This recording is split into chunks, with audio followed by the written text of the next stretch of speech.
संगठन की शक्ति ही सर्वोत्कृष्ट शक्ति है और यही संगठन भारत को महान बनाते हैं।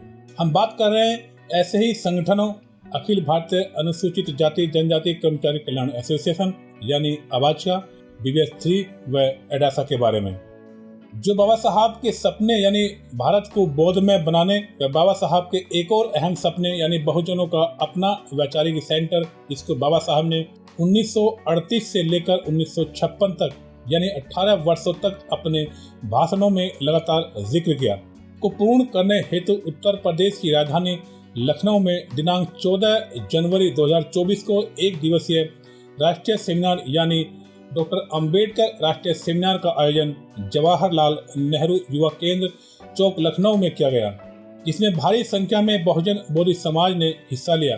कार्यक्रम को सफल बनाने के लिए लखनऊ की टीम आदरणीय अमृतलाल गौतम जी राष्ट्रीय उपाध्यक्ष अबाचका के नेतृत्व में लेखराम भारती जी, अमर सिंह जी, रामचंद्र रावत जी, शिव कुमार जी, भीमसेन जी, सुभाष गौतम जी, राकेश कुमार गौतम जी, दिनेश राणा, कन्हैया लाल आदि ने जनसंपर्क किया, जिसके चलते कार्यक्रम में बहुजन बोधि समाज का सुबह से ही आना शुरू हो गया था और धीरे धीरे हॉल भरता जा रहा था। कार्यक्रम स्थल के बाहर बहुजन महापुरुषों से संबंधित बुक स्टॉल भी लगे थे, जहां से लोग पुस्तकें खरीद रहे थे। वहीं अंदर पूज्य भंते जी द्वारा कार्यक्रम का शुभारंभ त्रिशरण पंचशील द्वारा कराया गया। तत्पश्चात कार्यक्रम की विधिवत शुरुआत की गई।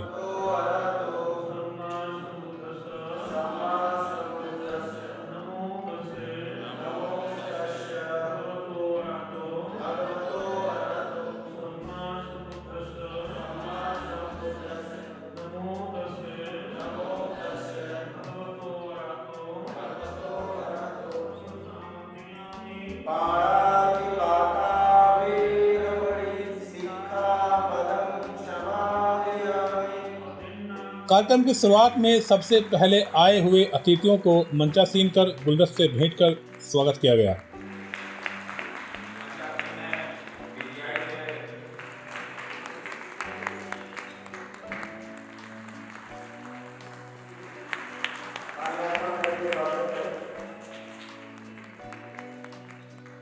इसी बीच अबाचका के राष्ट्रीय महासचिव बुद्धमित मुसाफिर जी का आगमन बड़े ही जोश खरोश के साथ हुआ।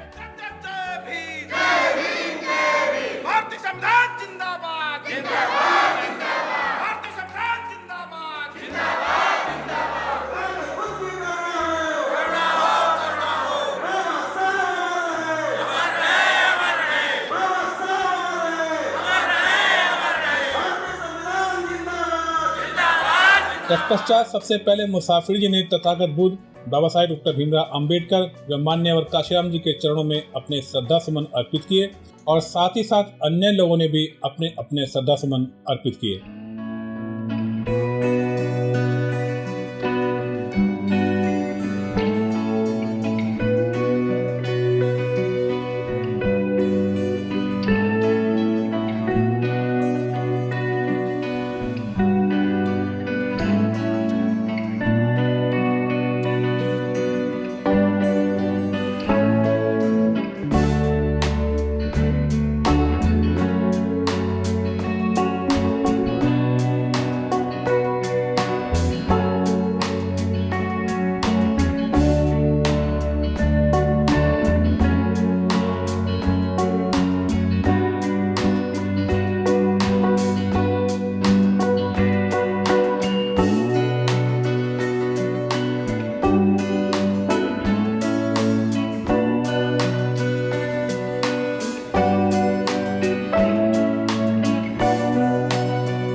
इसके उपरांत भंते जी द्वारा धम्म देशना दी गई।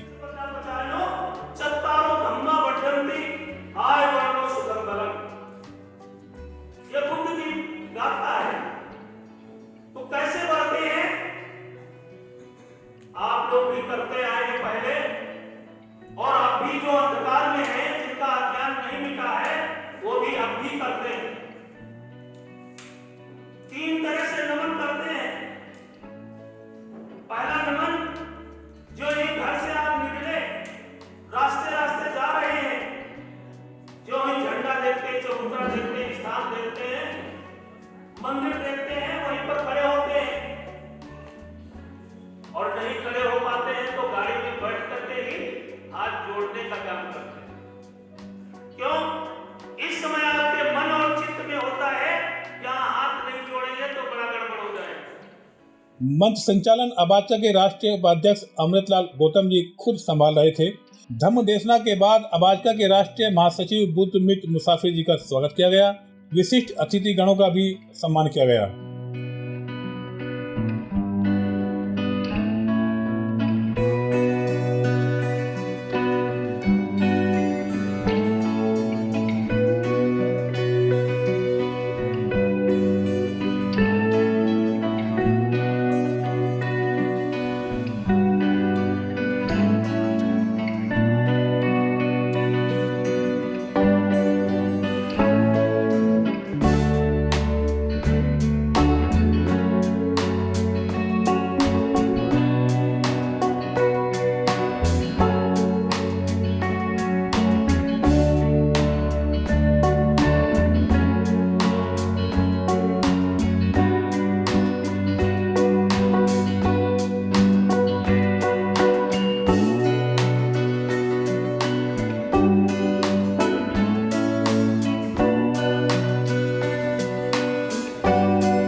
मुख्य अतिथि माननीय संदीप कुमार जी IRS रहे। कार्यक्रम के मुख्य अतिथि श्री संदीप कुमार जी का जैसे ही आगमन हुआ, मुख्य द्वार पर बुद्धमित्र मुसाफिर जी, अमृतलाल गौतम जी व अन्य लोगों ने प्रवेश द्वार पर भी उनका स्वागत किया।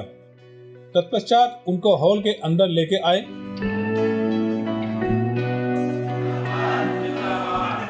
हॉल के अंदर आते ही माननीय संदीप जी ने तथाकथित बुद्ध बाबा साहेब डॉक्टर भीमराव अंबेडकर व मान्यवर काशीराम जी के चरणों में अपने श्रद्धा सुमन अर्पित किए। इसके उपरांत संदीप जी का स्टेज पर भव्य स्वागत किया गया।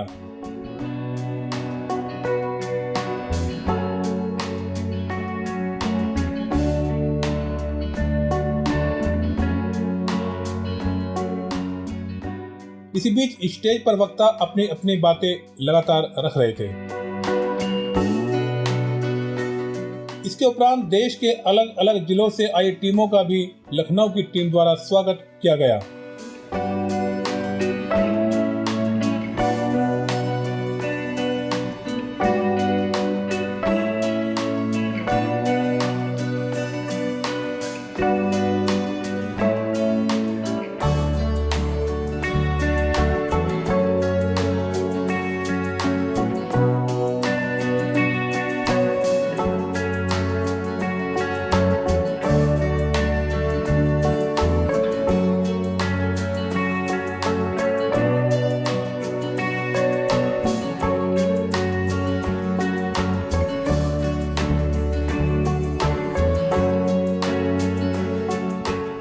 इतना ही नहीं, कुछ और वक्ताओं ने भी अपने अपने विचार रखे।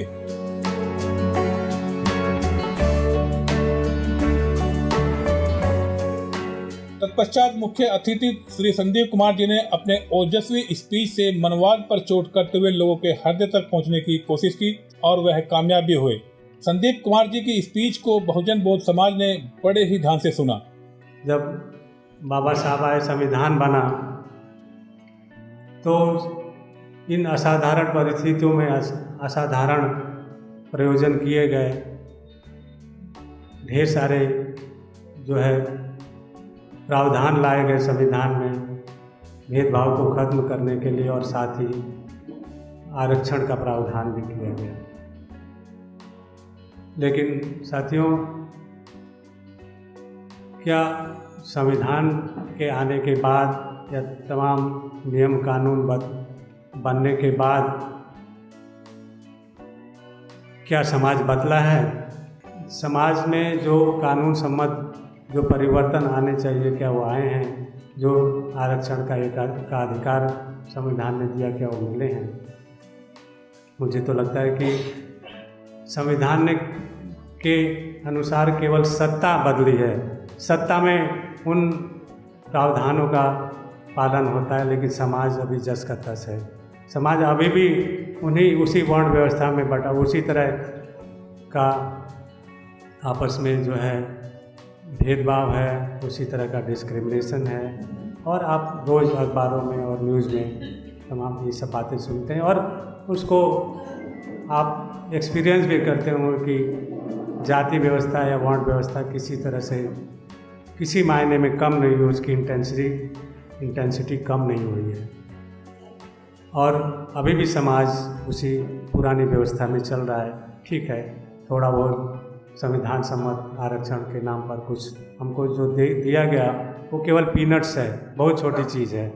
जो हमारा अधिकार बनता है एक लार्जर पर्सपेक्टिव में, क्योंकि सारा श्रम हम करते हैं, सारी सेवाएं करते हैं, समाज को चलाने के लिए जितने भी कारक हैं वो हम प्रदान करते हैं, लेकिन उसके बदले में जो हमारा अधिकार है रिसोर्सेज में, सत्ता में और राजनीति में, वो हमको बिल्कुल नहीं मिलता, केवल पीनट्स के मात्रा में मिलता है। कुछ आंकड़े मैंने देखे थे साथियों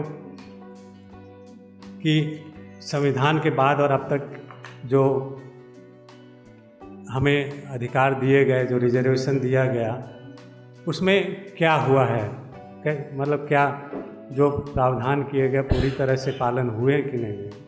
सबसे पहले मैं अगर एजुकेशन के क्षेत्र को लेता हूँ, इस पर ब्राह्मणों का एकाधिकार हुआ करता था और लगता है कि अभी भी उन्हीं का ही एकाधिकार है।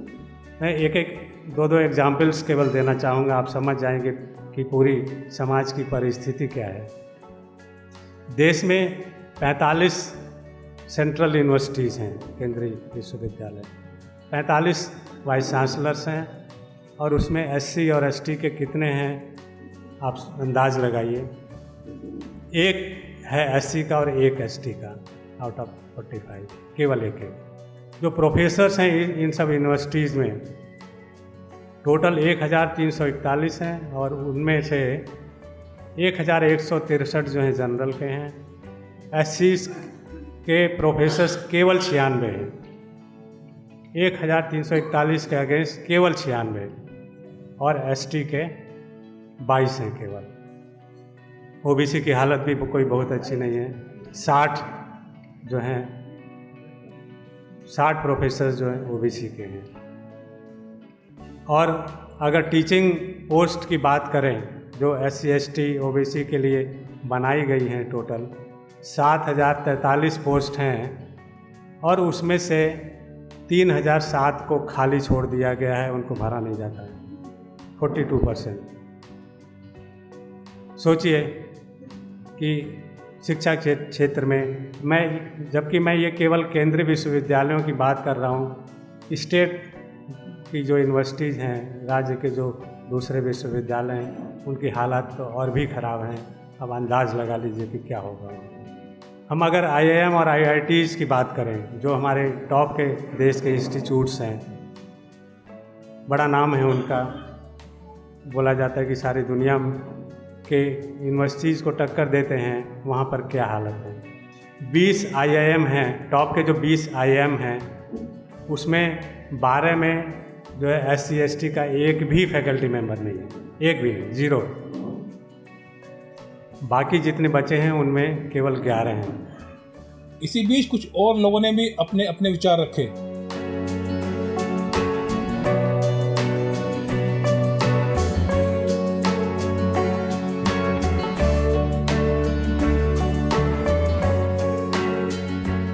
तत्पश्चात अबाजका के राष्ट्रीय महासचिव बुद्धमित मुसाफिर जी ने लोगों को गांधी और बाबा साहब डॉक्टर भीमराव अंबेडकर के बीच तुलना करते हुए बाबा साहब के द्वारा गोलमेज सम्मेलन के महत्व के बारे में बताया। तो 15 सितंबर 1931 को गांधी जाते ही कहते हैं कि अंबेडकर अछूतों के नेता ही नहीं।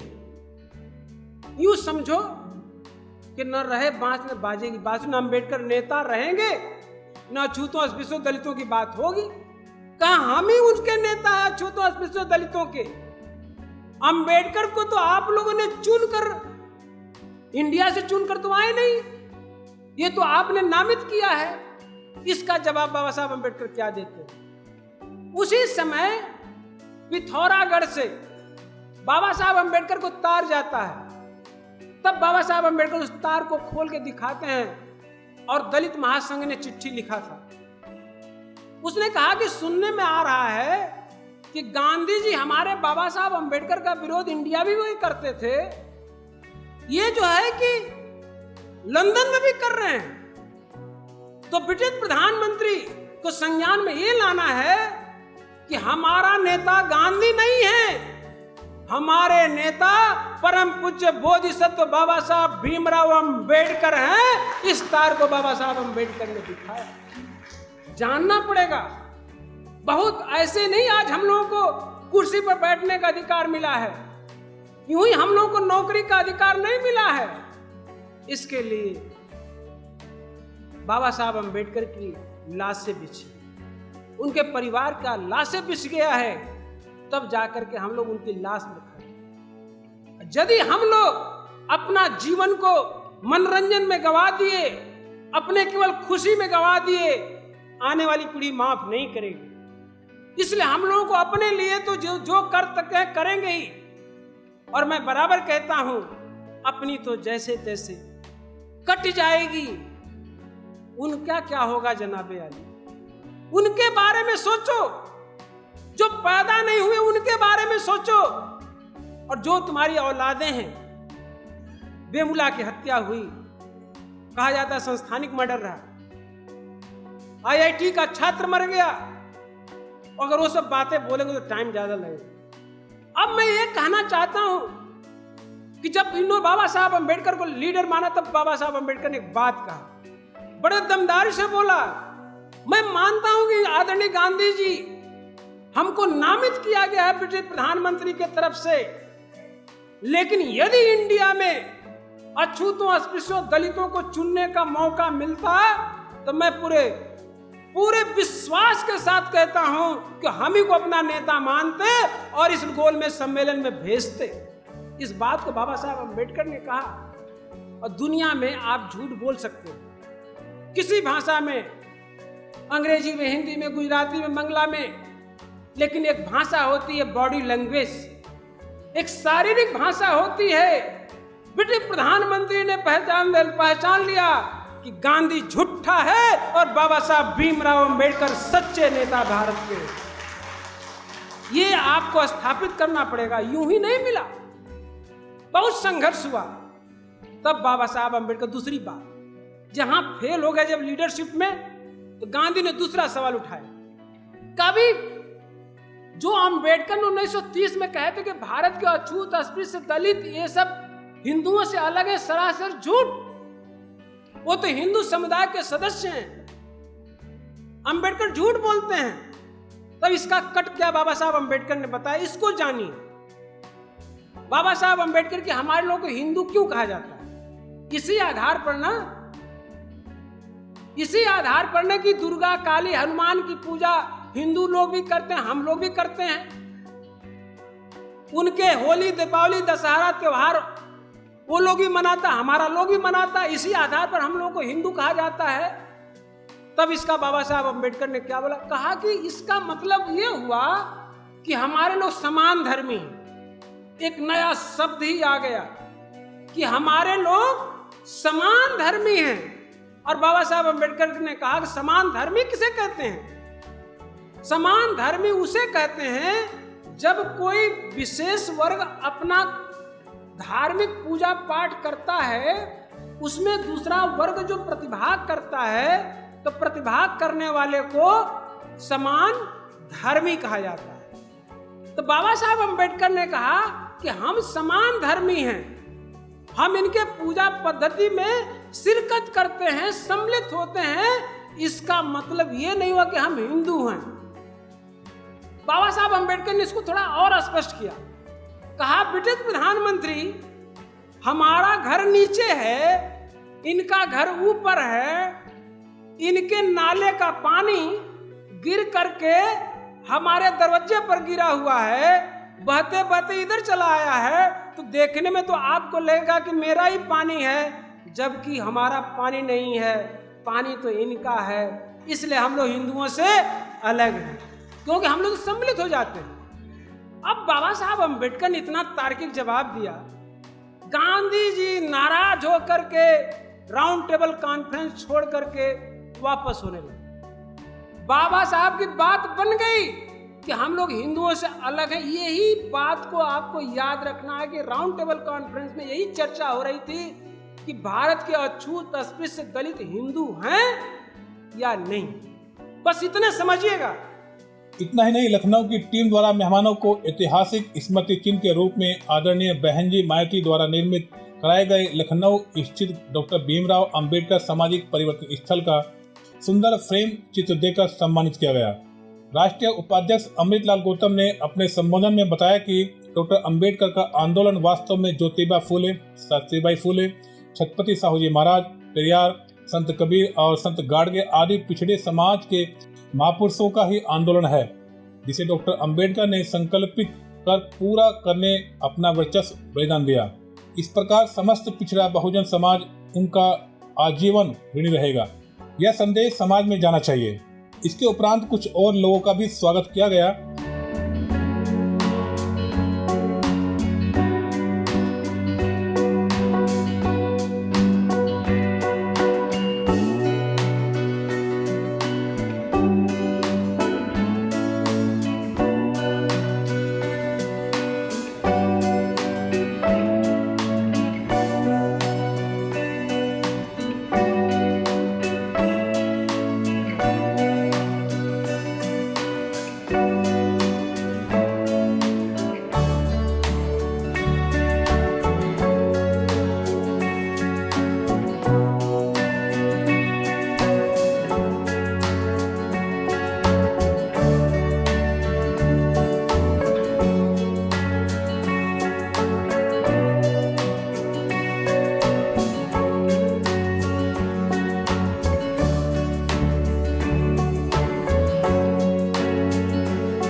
तत्पश्चात भंते जी ने समापन भाषण दिया।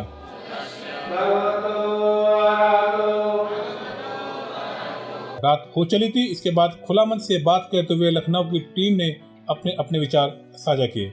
देखिए, इस कार्यक्रम का उद्देश्य यही कि जो समाज के युवा हैं, उनकी महती जिम्मेदारी है, उनकी बड़ी जिम्मेदारी है कि वो बहुजन महापुरुषों के आंदोलन को आगे ले जाएं, क्योंकि इसी से उनका आगे सम्मान बढ़ेगा, समाज बढ़ेगा, उनकी उन्नति होगी।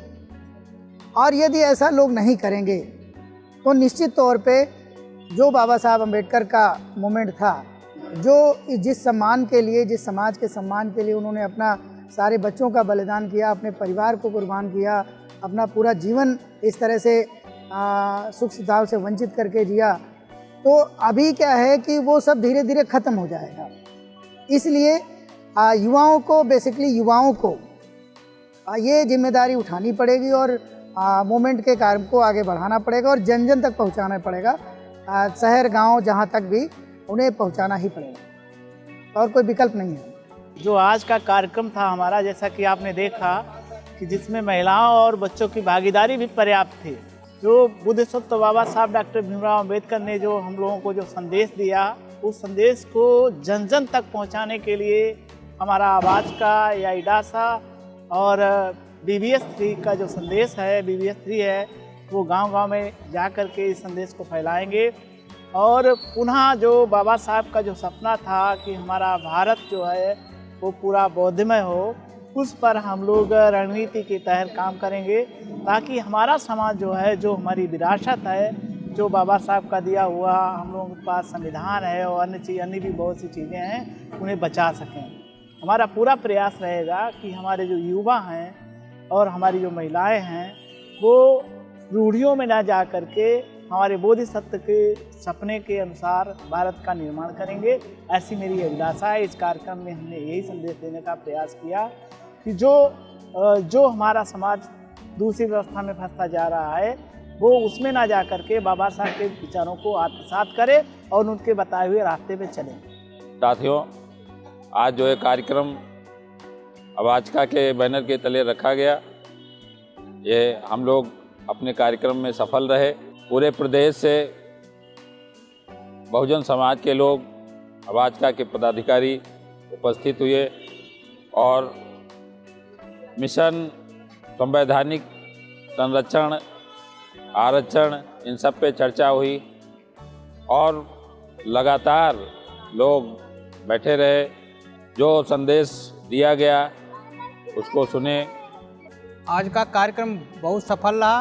बाबा साहब डॉक्टर भीमराव अंबेडकर के द्वारा दिखाए हुए रास्ते पर हम लोग चलने का प्रयास कर रहे हैं और हमारे राष्ट्रीय महासचिव अनुसूचित जाति अनुसूचित जनजाति कर्मचारी कल्याण एसोसिएशन के राष्ट्रीय महासचिव माननीय श्रद्धेय मुसाफिर सर का दिखाया हुआ रास्ता हम लोग उसी मार्ग पर चलने का प्रयास कर रहे हैं। आज हमारे कार्यक्रम विशेषकर महिलाओं और युवाओं का बहुत ही सहयोग रहा। भारी संख्या में महिलाएं और नवयुवक शामिल हुए, इसलिए क्योंकि कहा जाता है जिस ओर जवानी चलती उस ओर जमाना चलता है। जिस देश का युवा सफल होता है वही देश प्रगति करता है। ऐसे ही हम गांव समाज में महिलाओं और युवकों को जागरूक करेंगे। हमारे छात्र, हमारे युवक आगे बढ़ेंगे, यही हमारी कामना है कि जब महिलाएं जागरूक होंगी तो समाज का, महिला के द्वारा परिवार का, बच्चों का और शैक्षिक, आर्थिक और विकास होता है। कहा जाता है कि प्रत्येक बच्चे की माँ ही पहली शिक्षिका होती है। माँ से ही बच्चा सबको सीखता है, उसके बाद विद्यालय से। तो हमारे समाज की उन्नति में महिलाओं का बहुत ही योगदान रहता है। जब तक महिला शिक्षित नहीं होंगी और वो संपन्न होगी, तभी हमारे समाज का प्रोग्रेस होगा। अबाचका, BBS 3 व एडासा बाबा साहब के अहम सपने को साकार करने में जल्द सफल हो, ऐसी खुला मंच तथागत से प्रार्थना करता है और देश व दुनिया में बैठे बहुजन बौद्ध समाज से अपील करता है कि इस पुनीत कार्य में यानी बाबा साहब के अहम सपने को साकार करने में अपने तन मन धन से सहयोग करें। लखनऊ से जरम की रिपोर्ट। इसी तरह के वीडियो को देखने के लिए वीडियो को लाइक, शेयर और चैनल को सब्सक्राइब करें।